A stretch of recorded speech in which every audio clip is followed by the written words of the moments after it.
Hi everybody, day 4 of the video blog. So I was thinking we'll pick it up a few years here, and unfortunately I made a couple stops along the way in the car business. Salespeople really should stay where they start, if at all possible. Now my father actually sold the dealership, so I didn't have an opportunity. It was kind of an odd thing, working for the new owners after he sold it. So I decided to change dealerships, of course, and I went to a store on the east side of Cleveland, a huge Buick dealership.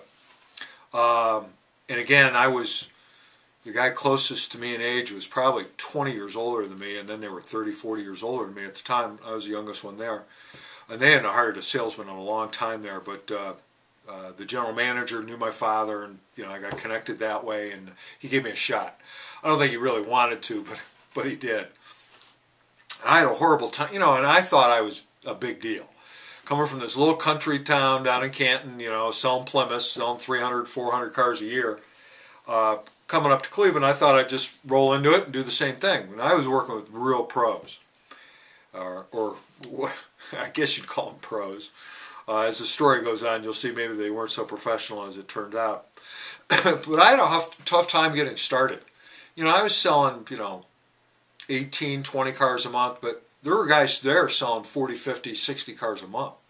So I was like right in the middle of the pack, which did not make me happy. And I wasn't making as much money as I should be and so forth. So the guy that was next closest to me in age, it was just natural I would, buddy up to him. I said, man, what am I doing wrong? He said, well, I'll listen to your pitch and listen to your presentation. I said, okay. The results came back 4 or 5 ups later.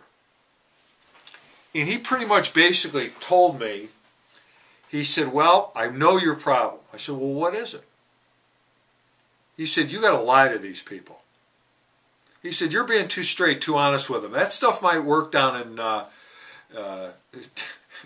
down where you came from. It doesn't work up here.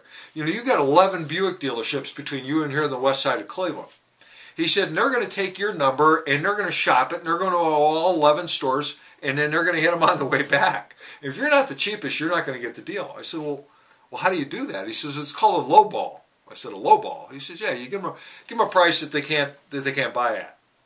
They'll come back here, and every salesperson along the way is going to call you a liar, that you can't sell them the car with that.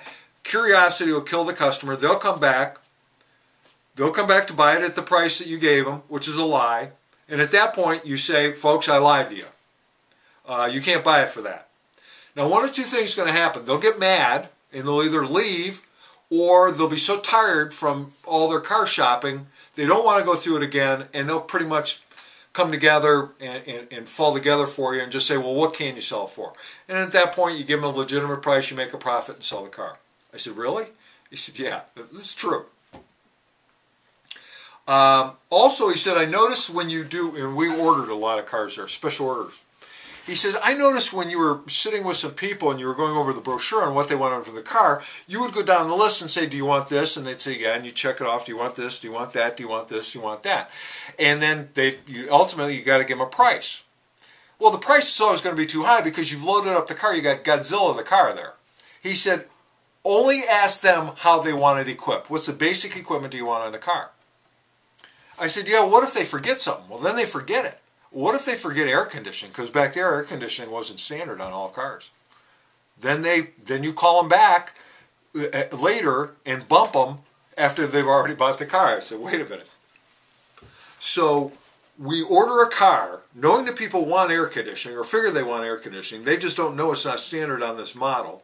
We order it, take their money, price it accordingly, take their money, get a deposit, order the car, and before the car's produced, we call them a few weeks in and say, oh, by the way, I noticed on your car order, you didn't order air conditioning. You do want air conditioning on your car, right? Well, yeah, I want air conditioning on my car. Okay, well, that's another $675 or whatever it is back then. These are true stories. Now, at car dealerships, every single day, and I know this is going on, and whether you're a salesman right now or a dealer or manager and you're watching this, you're going to go, yeah, but Craig, these customers lie to us. How do you know a customer's lying and their lips are moving? We've gone through all that.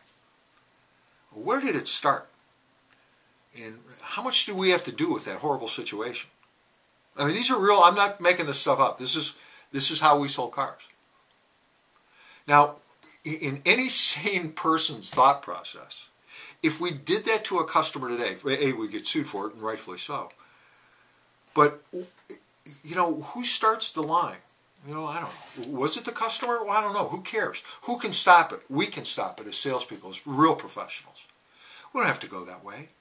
Become well-informed, know the human psychology, be motivated, work hard, be constantly learning and training. You don't have to lie to customers. You just don't have to. It's not necessary. And, you know, who wants something? Who wants to be given money for telling a lie?